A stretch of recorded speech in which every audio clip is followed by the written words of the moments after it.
Hey, what's up, friends out there in the world in the comic universe? My name is Kevin Davis, and I am your host for the Kevirsyle Network.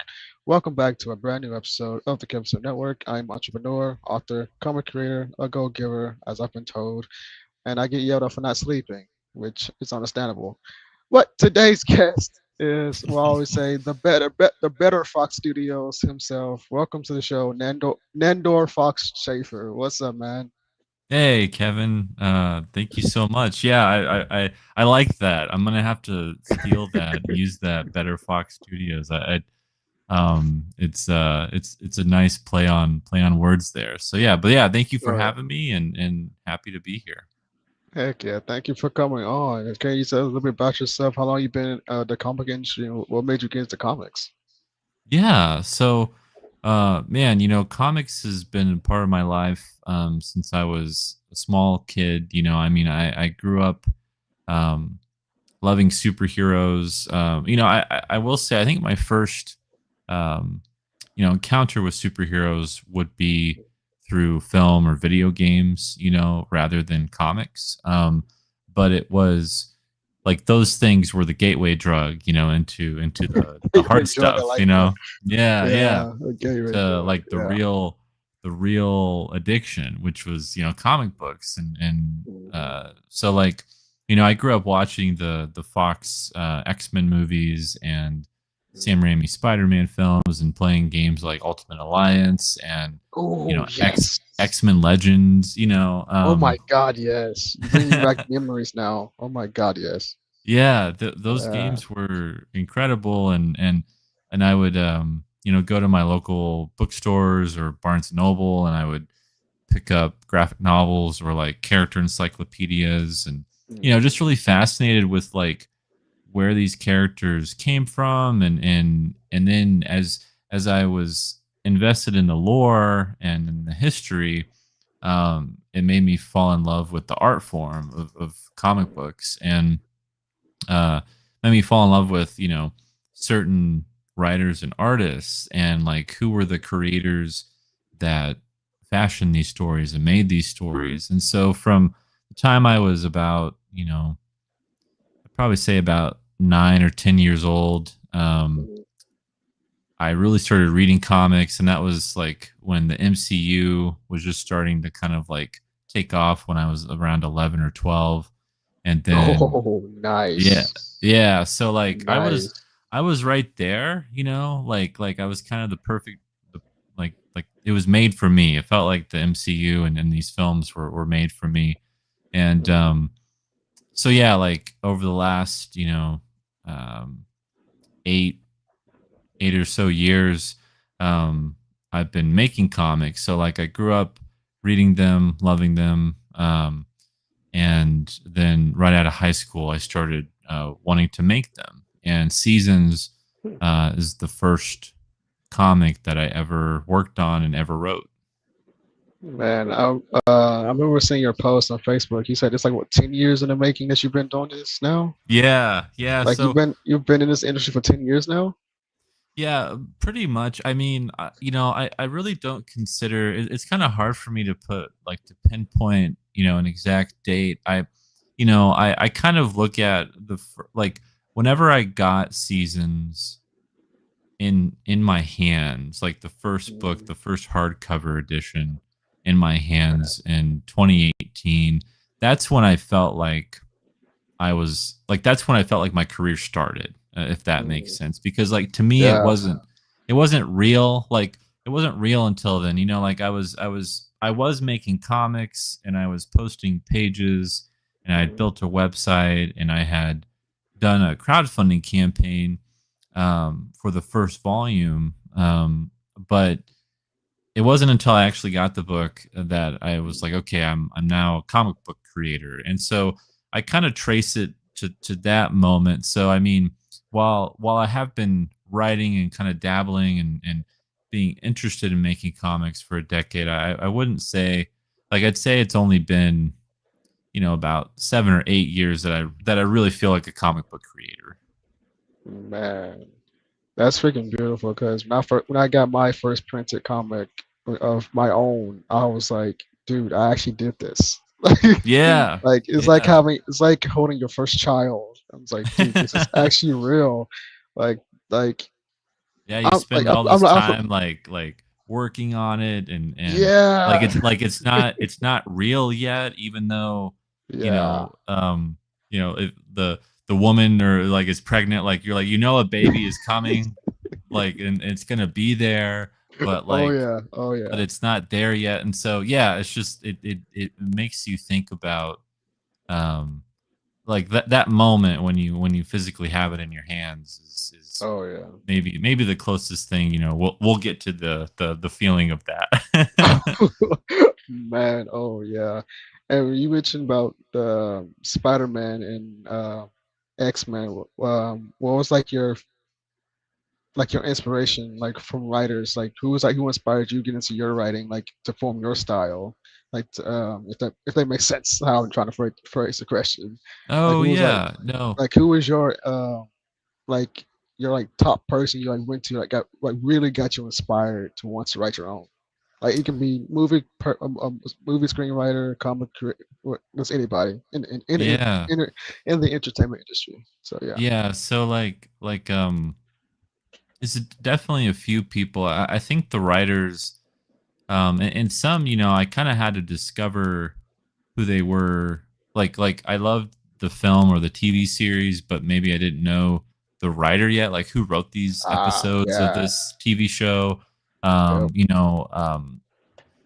When I found it's interesting because there were certain comics that I loved, but only when I look back and I look at the writer or like the editor on the project, I can kind of see a through line of like, wait, these are the kinds of comics that I loved, and these are the people that I love that are working on them, and there's a connection there. It's not just the character that I like; it's actually these specific people working on this character. And when you kind of break it down like that, it helps to figure out your tastes, and so like for me, um, I mean, it would be a crime of me not to mention, George Lucas and like Star Wars and how like Yes. how impactful, yeah, like how Oh yeah. impactful the galaxy, far far away is. Um, to me, and for a myriad of reasons. I mean, I was a huge fan of the films, but I also got heavily invested in a lot of the novels and the comics, and loved the Force Unleashed video games, and so like all of those stories. Like I remember Hayden Blackman, the writer of the Force Unleashed games. He did some Star Wars comics as well, and I remember seeing his name being like, I like this guy. Like I like this writer, and he went on to do Echo Lands with J.H. Williams III for Image Comics, and also um, Wow. he wrote Elektra for Marvel at one point, and Really? yeah, a few other things. So like he's a writer that like I remember was one of the first writers that I recognized as someone that who I enjoyed their style, and felt like they understood Star Wars in a way that resonated with me. But so like Lucas and Hayden Blackman, and then um, I would say like Stephen Moffat, the showrunner of Doctor Who from the 11th Doctor, Series 5, um, to uh, the end of the 12th Doctor, which was Series 11 or 12, with Peter Capaldi. Like the Matt Smith era and Peter Capaldi era of Doctor Who was um, ran by Stephen Moffat, and his ability to write such a um, very complex, but also like layered and character driven story that dealt with time travel. I mean, I never thought I would get into Doctor Who. Doctor Who, it always felt like a very difficult thing for me to understand. But then when I watched Matt Smith and the 11th Doctor episodes, I got it, like it clicked with me in a way that um, the previous iterations had it. And so I'm a huge fan of Stephen Moffat and what he was able to do. And then in the comic book world, it was writers like Jonathan Hickman and Ed Brubaker and Scott McCloud and Jim Kruger, Rick Remender. Those were the people that showed me like the power of comic book storytelling, and that showed me how powerful comic books can be, and how they can affect you, and they can actually get down right into your soul and make you feel things that you didn't know you could feel. Agree. Especially for a 20-page story, like something that you read.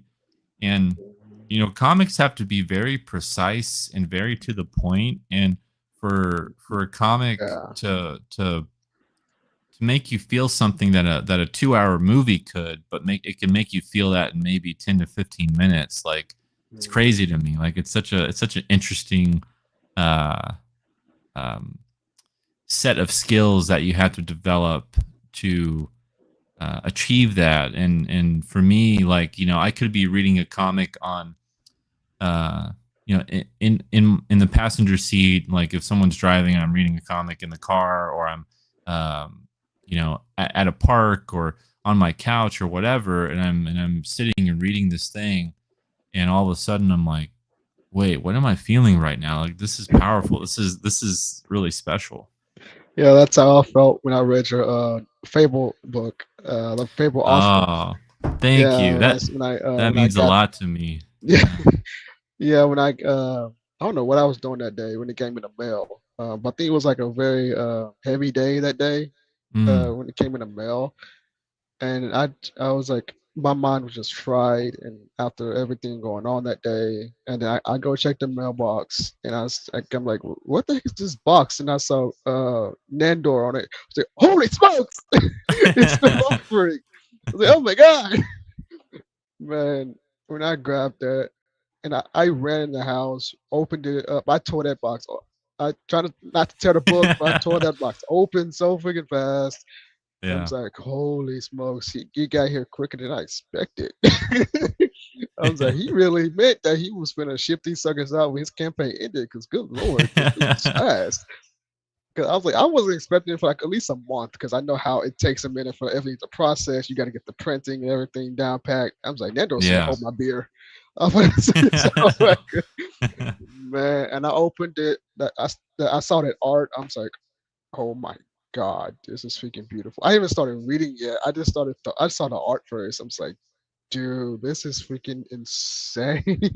Oh, And I yeah. hope that and I'm really hoping there's more in this universe, because you could do a lot with the Fable offering.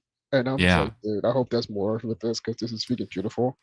Yeah. And I'm hoping Marco and I will do more. We have a few things that we're cooking up, and he and I really built I think a lifelong friendship through working on that book together, where heck yeah, you know that'd be the we best though.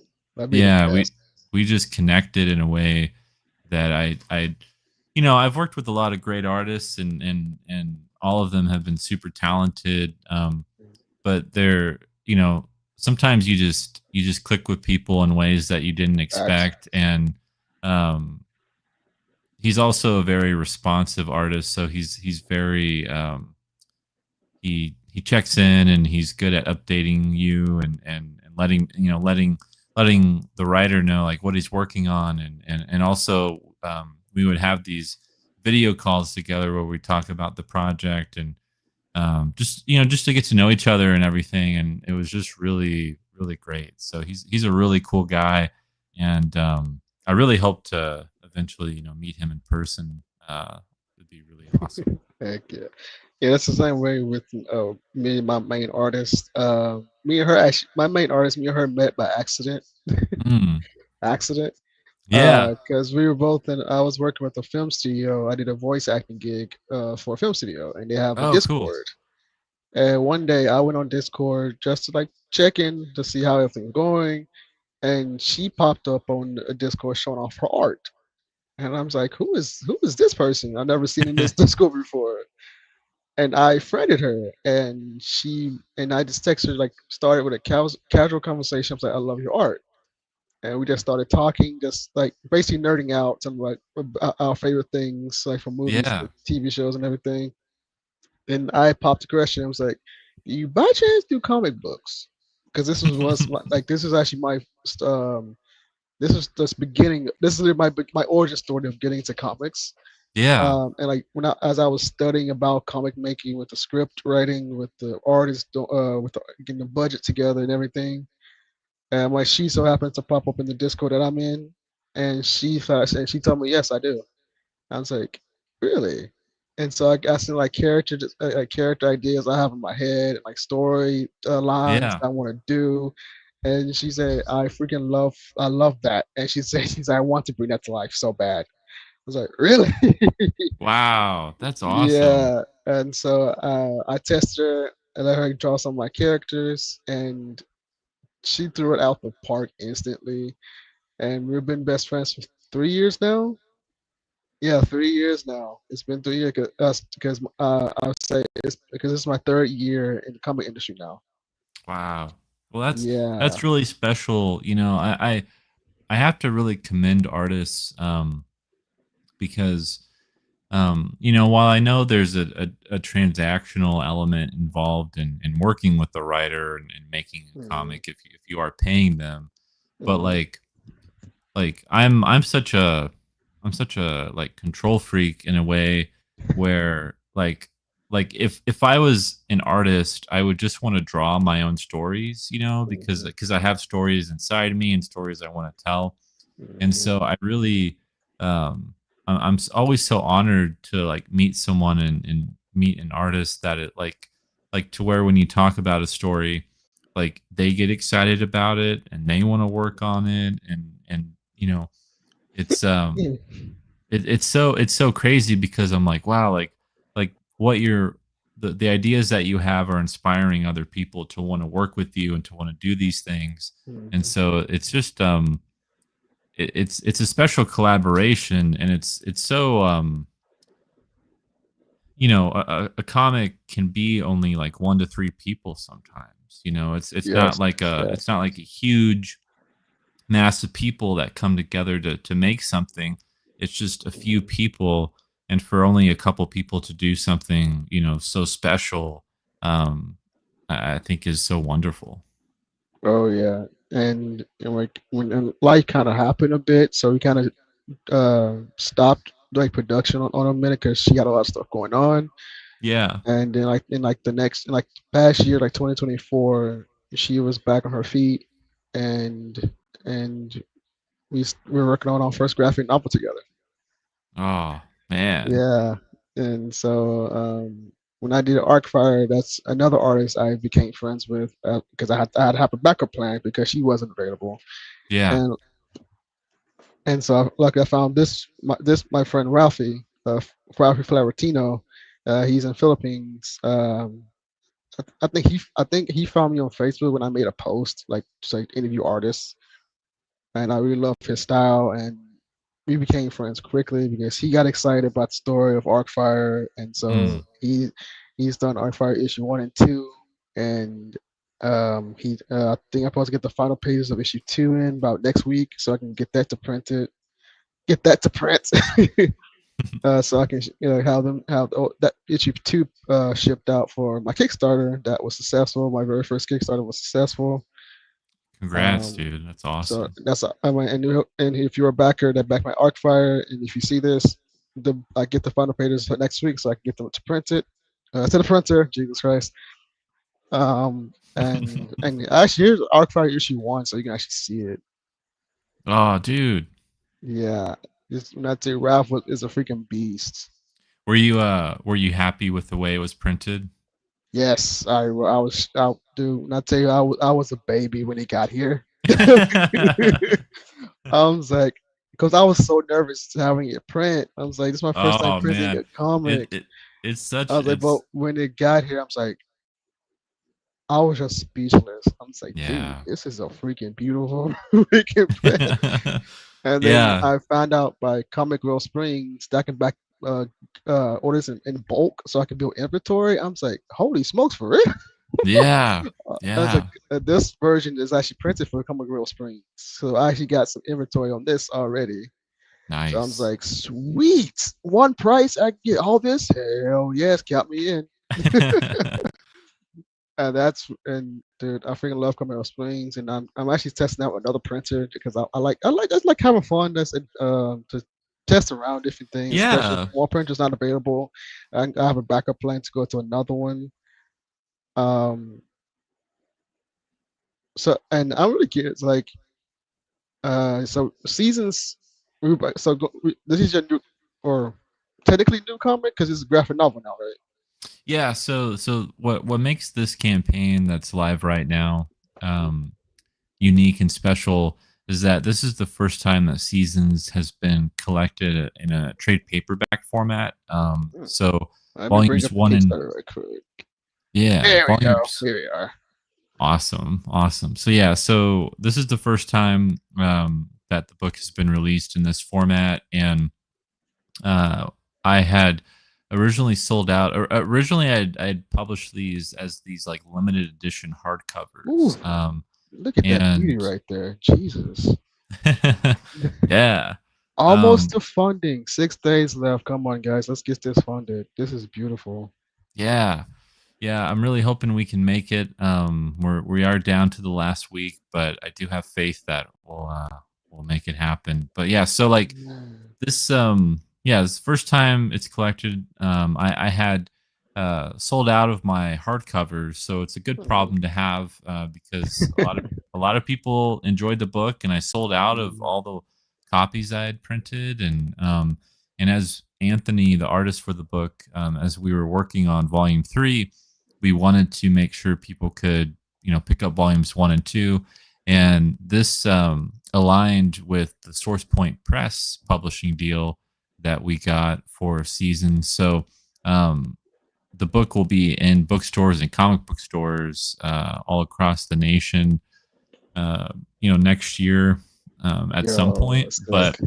But yeah, people who back this campaign are going to get the book like 8 months in advance of it being in Yo. shop. So I mean, this is like still a very exclusive type of campaign where you can get rewards and perks that you wouldn't get anywhere else, and you can get variant covers that you can't get anywhere else. So this is my like reintroduction of this book so Mm. that we could um make Seasons, like roll out the red carpet for it in the way that we always wanted to.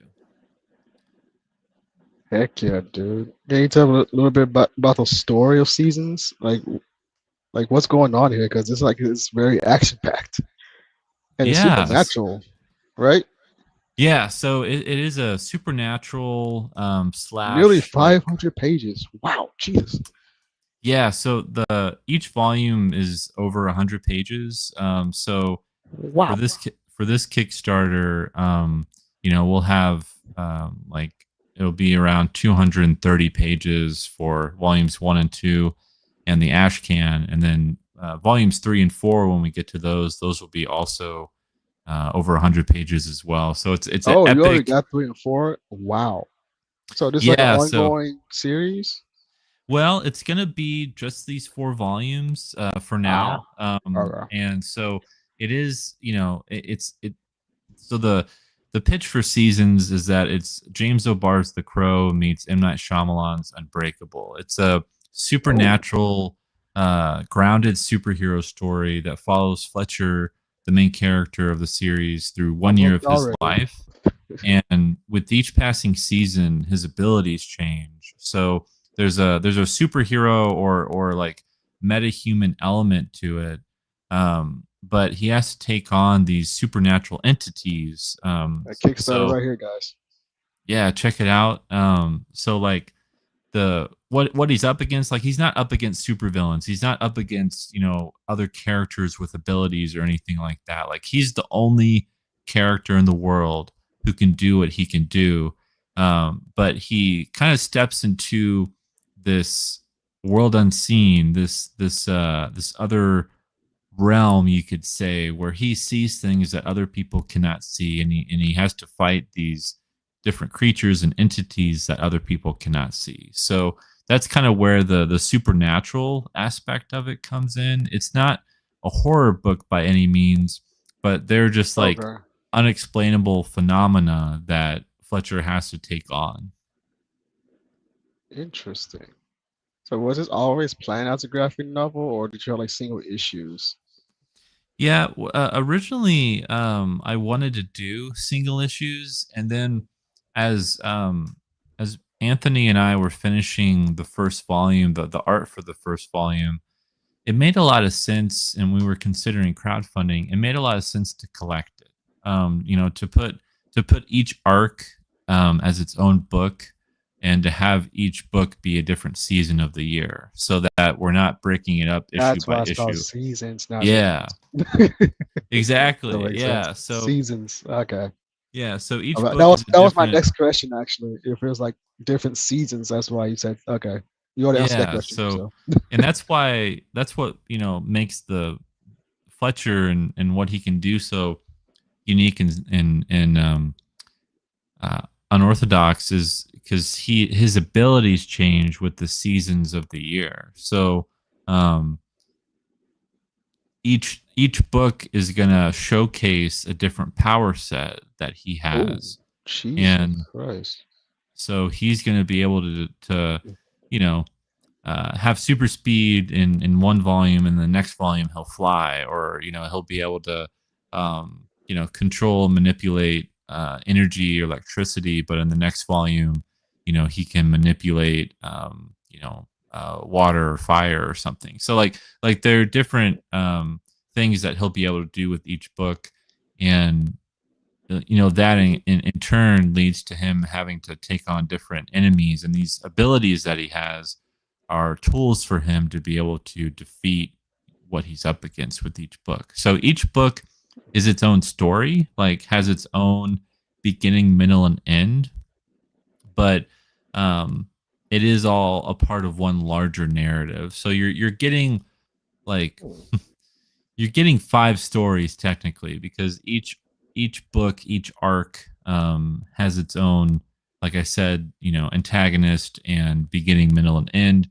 But by the end of the entire series, you would have experienced this year long journey that tells a complete tale.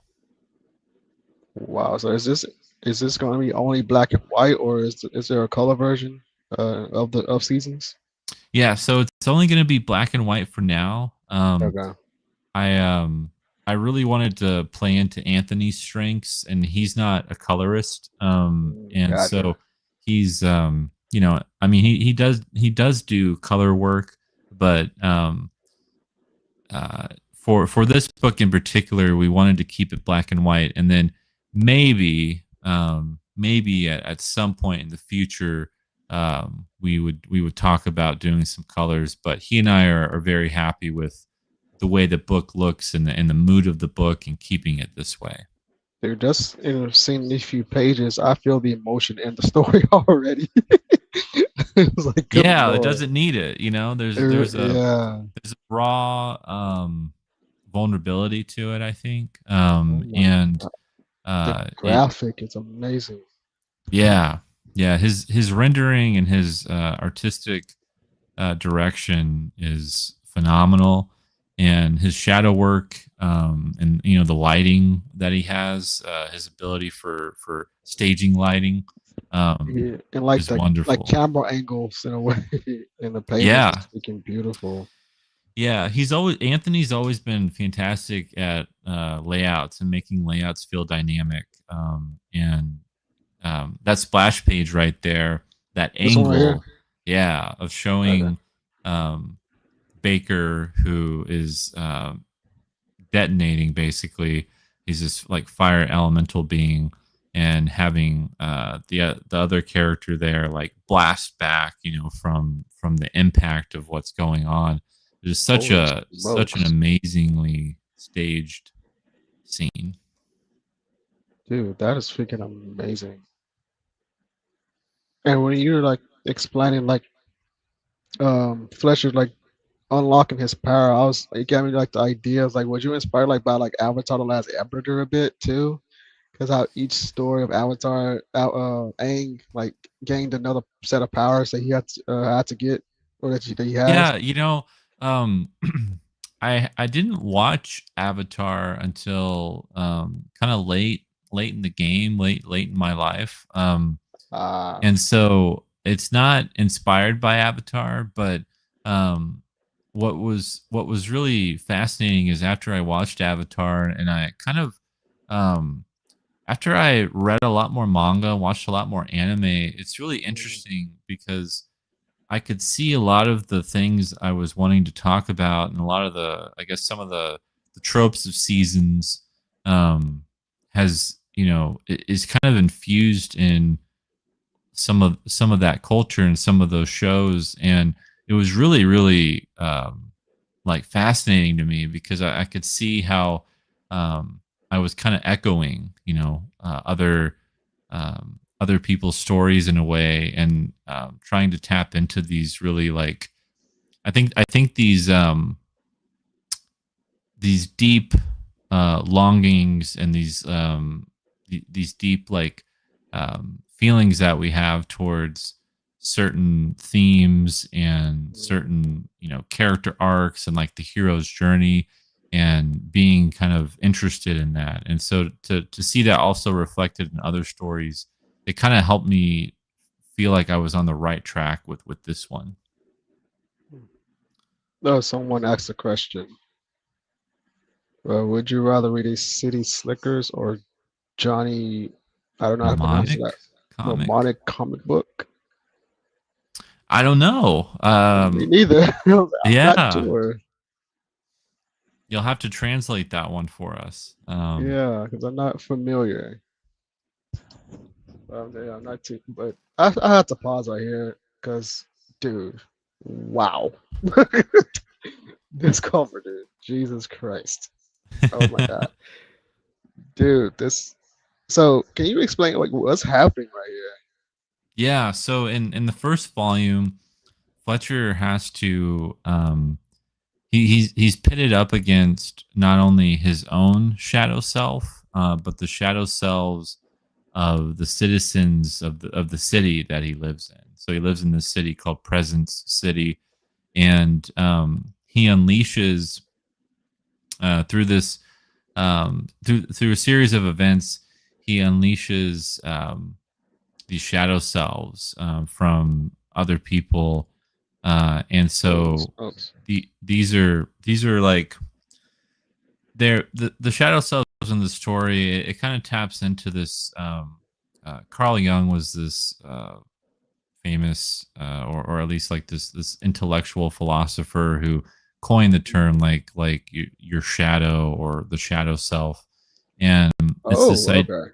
it's this idea of kind of your dark side, like um the the like the shadow self is like if it was you, but if you didn't have a conscience, if you didn't have a sense of morality, it's so like he's having to like they're unleashed upon the city, and they're you know um rioting and looting and causing violence and havoc, and they're doing all these things, and Fletcher's the only one that can stop them. So they're these unrestrained kind of psychopaths that are just like running amok across the city.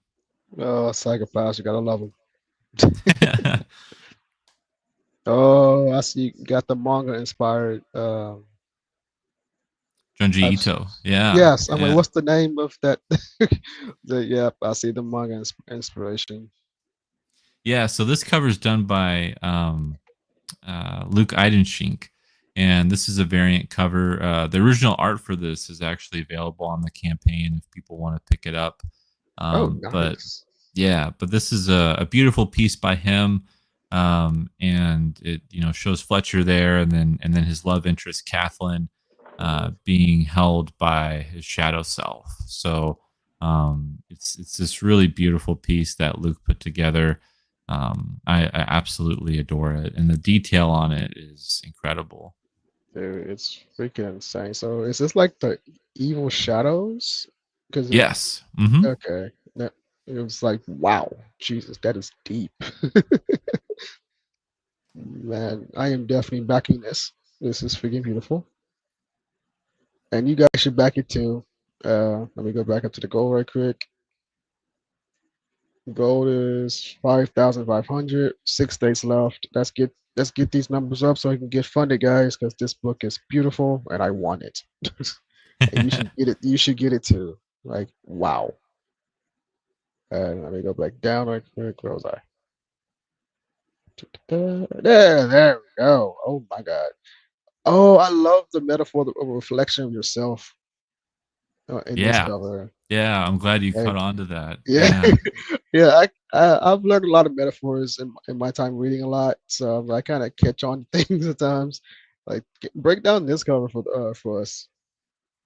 Of course. So this is drawn by Rob Willis, and he's an incredible artist.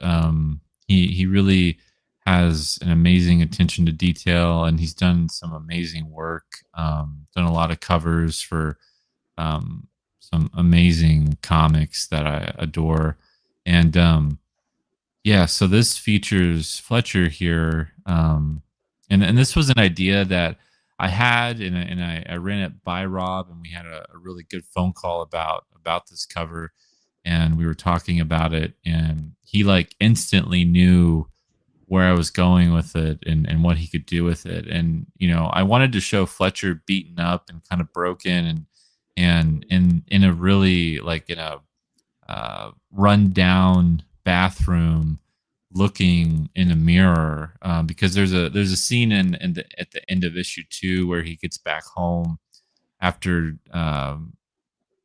fighting his own shadow self and taking on the other shadow selves of his coworkers in this first volume, and he gets home and he's like completely battered and beaten and just worn out. And so I wanted to capture that feeling of being completely beat down, and then trying to clean yourself up, but looking in the mirror and Mm, seeing yourself as like a devil, as a demon in a way. And like I'm never going to leave you, I'm always going to be a part of you, like you can't escape me. And you have the shadow selves of other shadows, reaching out towards him. So those are the hands that are in the foreground, reaching out, and are going to try to bring him back, and take him back. So just a really great scene here that tells the story. oh yeah, this cover by itself, just you just know he's gonna go through hell in the story. Just by Yeah. looking at this cover. Yeah. For My sure. And God. this is a crowdfunding exclusive. So this is only going to be available, through my crowdfunding campaign. So it won't be Okay. available like on my web store, or Oh darn. it won't, Okay. yeah, it won't be available, And when this I do was a question signings. from Acres of Movies. Do you like Dark City? Dark City, that sounds really familiar. I haven't checked it out in a long time, but I think I've heard of that one.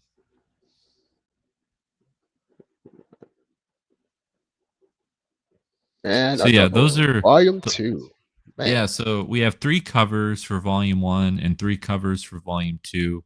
Okay. And this is the other cover that Anthony did. So this is the A cover, or the standard cover, Okay. and both of these are available in a bundle if people want to pick them up. They're only $15 for over 100 pages.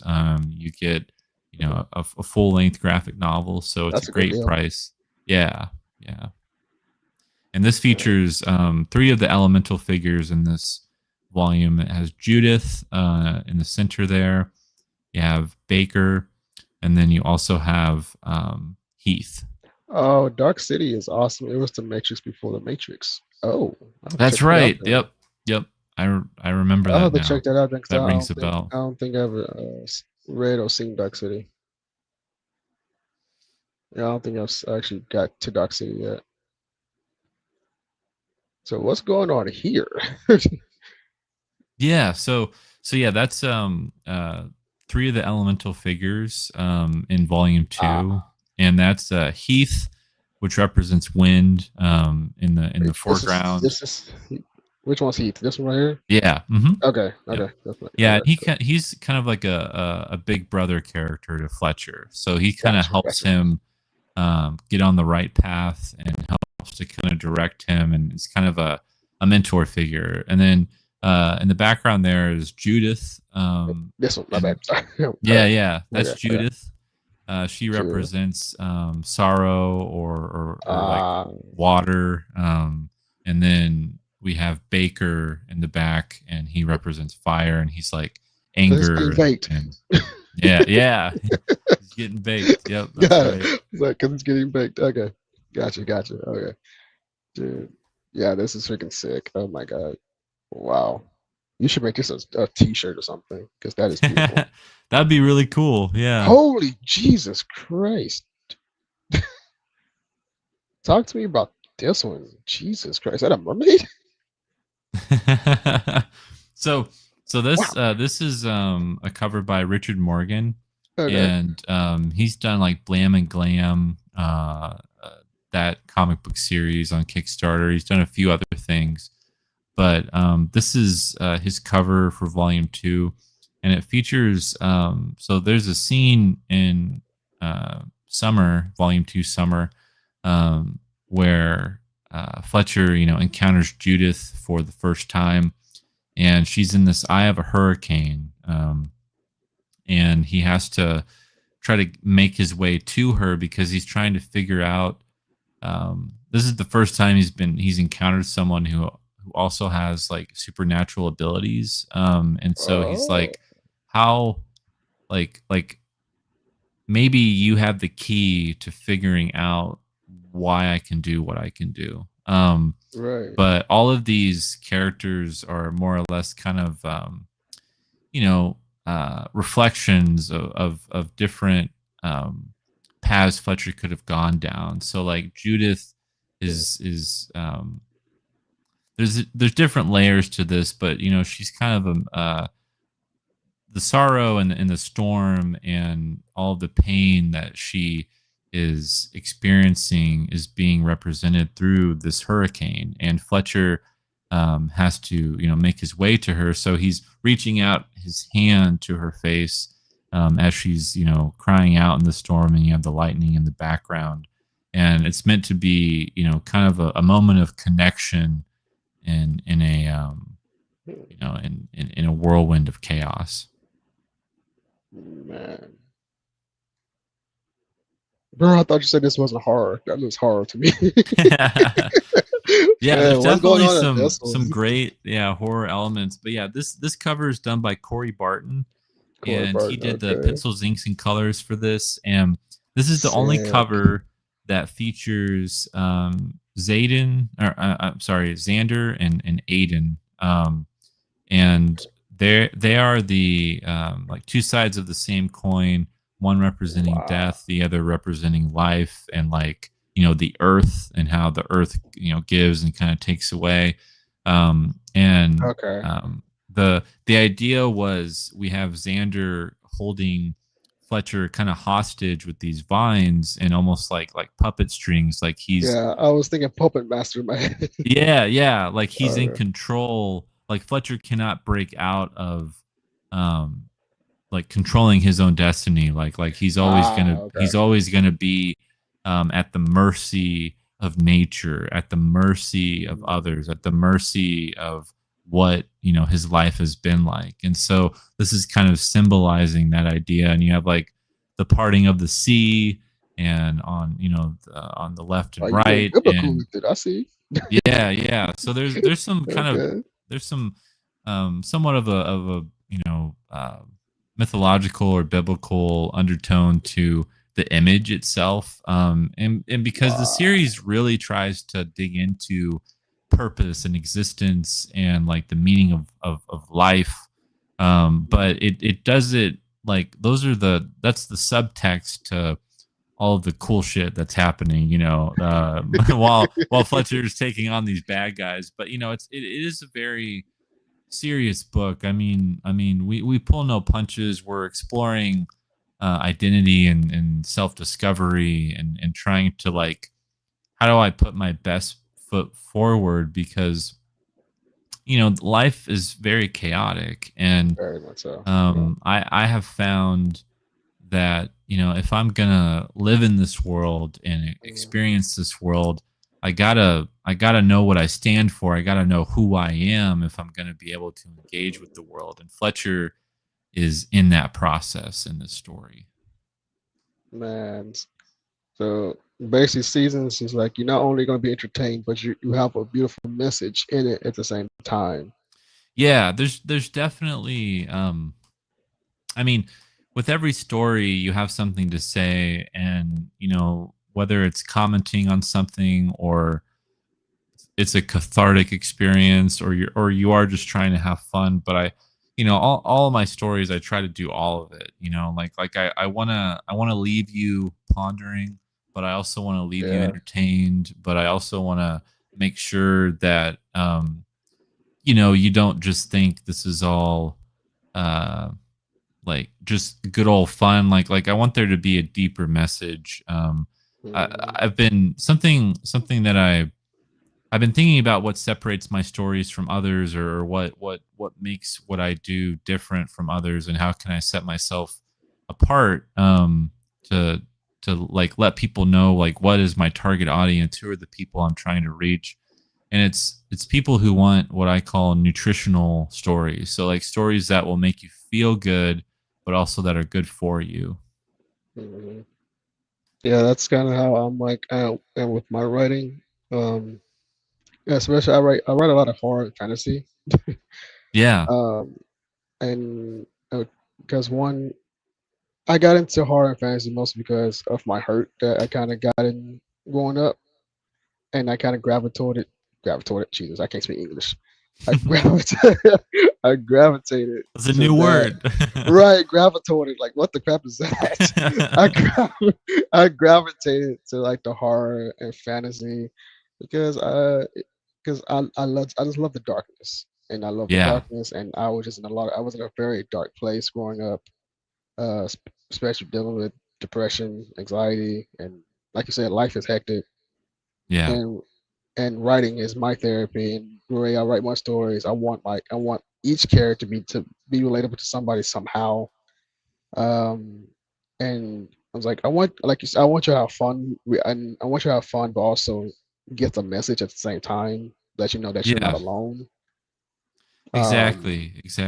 and And there's a difference between, you know, um and the way that you relay a theme mm, or a message or something you're trying to say. Like, there's a difference between doing it um and executing it well, or executing it poorly, where it's like so on the nose or heavy handed, mm, or to where it's like there's no room for interpretation. Like, I think it's,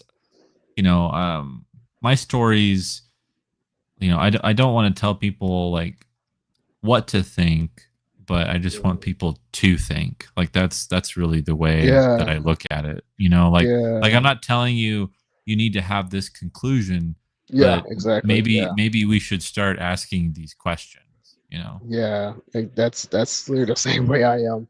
I'm like, I'm not trying to tell you like I'm not trying to like control your life or anything. I'm just letting you know that this stuff does happen, Yeah, and I want to like bring awareness that stuff like this does happen. Just be careful what route you go through, of course. and Yeah. that's why I got into writing comics because I want to get people reading and just having fun and explore their imagination and like to escape the world for a minute and like grab a book and that's too much media going on. Can we just sit down and read a comic or read a book and just explore your own imagination, get inspired somehow. Like, and if you want to write your own story, heck, do it. I would buy you a freaking journal to do it yourself. I don't care. um, and I was like, especially kids growing up nowadays, it's especially in my city, it's been crazy. like Yeah. Where I, where are you in? I'm in Memphis, Tennessee, Memphis, Tennessee. and my Wow. sister's a teacher, and so much stories she tell me about how these kids are. I'm just like, Jesus, this is so sad. Man, that's And like, heartbreaking. yeah, it's really is. Especially she teaches fourth grade, and some students are in like fifth grade on like a second grade level, or a fourth grader on like a first grade level. I was like, dude, they're not freaking reading. That's the I mean, that's one. That's the problem. Like they're not reading properly, and they're not Yeah. being taught Yeah. properly. And so that's why I'm like, I want to be able to expand and into like different things as I get kids reading to get adults reading.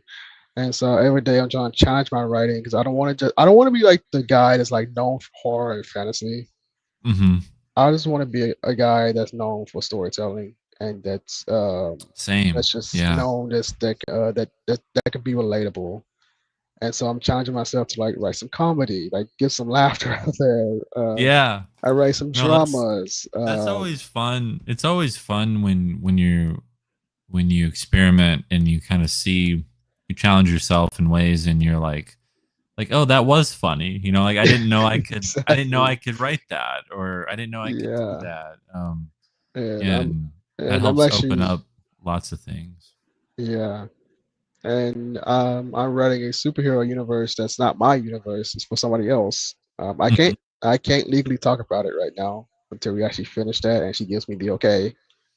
And but Cool. she'll probably have to be here with me so we can both talk about it Yeah. this is her universe. She got me onto it and to write with her for help her get into the comic community and comic world. Cool. And I have to leave it right there because I can't talk too much about it. But working with her, I'm writing my first superhero universe. I didn't know anything about writing superheroes, Yeah. so it Yeah. has definitely been a challenge. But it's been a good challenge to see my strength and like how I can grow into this new genre of like superheroes. I was like, I watched Marvel, I watched the DC movies and stuff. So I kind of get inspiration, and she actually helped me. She wants like her character like a Deadpool in her Mm. universe.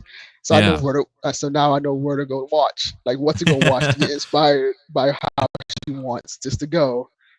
And I will say, issue one is in production of her universe. I'm working on issue two and three. She gave me the okay for issue two and three. So I'm working on those right now, and then I'm working on another comic for a friend of mine because she wants to do a one shot. So that's gonna be a first for me because I'm writing multiple series. So this will be my first one shot. I'm writing Oh, for, nice. and and she and she's really excited about it. So I'm like, I'm getting my footing in there out there, like challenging myself. I'm working on a random medical drama. I don't know why. I just want to challenge myself in Oh something. no. So, like, because my other sister, she's a nurse practitioner, and my best friend, she's in the medical field too. So I was Mm. like, and I've seen all these medical shows like Grey's Anatomy and Chicago Med and so many other shows that's on. And so you know what? Let me try something, write something here and see.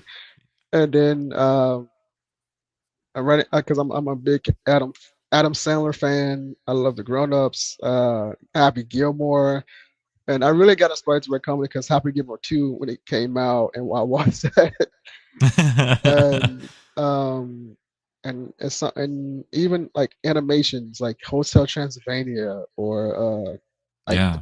the K-pop Demon Hunters. I want to write something like that. And so I'm like, I'm getting inspired every single day, That's like to awesome, man. challenge Yeah. myself and like to get out there because I don't want to be a one trick pony. Yep. Yep. um, I feel because the the way, same way. I feel the same yeah, way. because the way my mind goes is like I don't want to just be stuck in one spot. I don't want to be stuck in one spot. I want to expand. I want to learn. I want to do. Because Yeah. I want to be able to reach somebody in different areas because not everyone likes horror and fantasy. Okay, there's those that like lighthearted stuff like comedies or dramas, like for Randall Virgin River on Netflix. People like that. Um, the Walter Boys. show on Netflix, like people like that. So I'm watching all these different things. I try to get the landscape of how they are and like grab what what's the word what grabs people in, like what brings Yeah. them into this, and it's actually really cool seeing that comedy has been coming back lately and it's been very successful. So I was like, I'm gonna try this medium, especially in the movie theaters. Like the movie Anyone But You. Right. Where Right. I was like, and it did so freaking well. I was like, interesting. I'm like, scary movies coming back, and everyone's. I was like, comedy is legit. It's firing up again. So I was like, okay. I'm like, I am funny, but can I write it? Right. It's the question. Because Yeah. I'm very good at improving. I don't have to think about a joke. If I can just snap it right quick, but having to write it, that's a whole different type of thing. Yeah. Yeah, I was like, Jesus Christ. I mean, I it's a challenge writing it and not improving. And so that's kind of like, and I really love this book season, so I can't wait to get it. And I got to get this thing funded. These are some awesome covers. I came down to the rewards. The digital is $5 for the first 100 pages. That's right. Yeah. So Uh, for the full first volume, you get First volume, spring. yeah. You get the spring and summer for $10 of 200 plus pages of digital. Whew, that's a huge file. Jesus. And then you got a Ashcan, Volume 3 Fall, the physical edition, 28 pages. Oh, snap. That is beautiful. Yeah. $12. Man. And you Yeah, can get so the for cover people A. Man, who this want is a sneak beautiful. peek at what's next in Fletcher's story, this is the first exclusive look that you get that. Heck yeah. And when you got the cover A, freaking fantastic. Cover A of part two or volume two, part two, it's the same thing. But Yeah. cover B of spring. Oh, that's the other question. What made you want to do a book like based in different seasons? Well, yeah, it really it kind of just coalesced into this like perfect like title because like seasons is about change and the story is about change and it's about growth and death and rebirth and letting old things pass away and wanting new things to come and so like all of that just made sense for the book. I was a bit worried it would be a little too on the nose or too cliche, but it really felt like I didn't know what else to call it. It seemed like it's we go through different seasons in our lives. We go through different seasons of change. Like there's kind of that cultural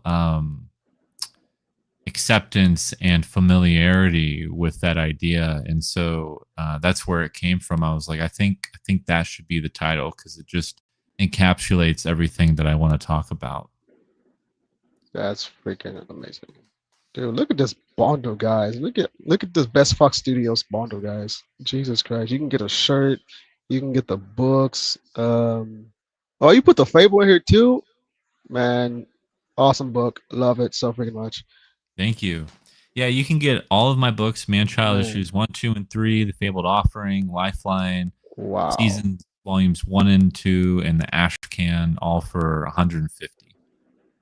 That's a pretty good deal. That's a pretty freaking good deal. I'm not gonna lie. Oh my god. And let's shout out this team, right, Craig? Shout out to this beautiful team, man. Sh- Like shout out to Nandor, and this is your author, Anthony. Yeah, that's the artist on the book. Yeah. And he's us the interior and the cover. Yes. Nice. And it's just the two of you guys. Wow. That's right. It's just us two. We did the entire two volumes together. And with volume three, we're going to be coming back working together on volume three. We have the ash can already, done and ready to go. So, yeah, the art for these books are completely done. All that we need is the funding for the print run, and we'll be sending this to the printer as soon as possible. And we hope to have the book's fulfilled in February or March at the latest. February or March. That is beautiful. Yes, it is a terrific graphic novel. This is freaking beautiful. Thank you, And, Anchors. and we're coming up at time. But so this is funny. It's going to the printing run, and the book is completely finished. Both volumes. Yes. Hmm. Man, can you tell us like socials where we can follow you so we can keep updates on you? Yeah, so you can follow me on Blue Sky or X or Instagram at Nandor Fox or Nandor Fox Shaffer. I'm pretty easy to get a hold of. You can also subscribe to my YouTube channel, which is Foxhole Comics, or my newsletter, which is foxholecomics.substack.com. Heck yeah! And I am Kevin Davis. You can find me on Instagram at I am Kevin Davis Official, Facebook at I am Kevin Davis CEO, and even TikTok at Kevirsyle Studios. But thank you, Fox Studios, the best Fox Studios, for coming on. You're welcome, dude. You Yeah. guys go back to campaign. This is the link right here in the comments. Comments, not comics. What it is a comic, but go back to this Kickstarter. Let's get this funded, so we can get this beautiful book out there. And you said potential shipping is around February, March. Hmm. Awesome. That's Yeah, perfect. only That's 6 days left. six So days left on the campaign, guys. Let's get this funded and bring this beautiful book to life, and let's get it in your hands, especially mine, because I'm going to read and probably going to be off social media for a day, read those books. But this has been Episode Network. This has been a new episode with the Best Fox Studios, and I see you guys next Friday.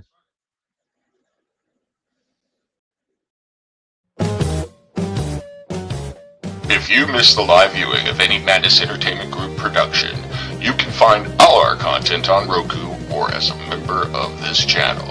We'll see you next time on the Madness Entertainment Group.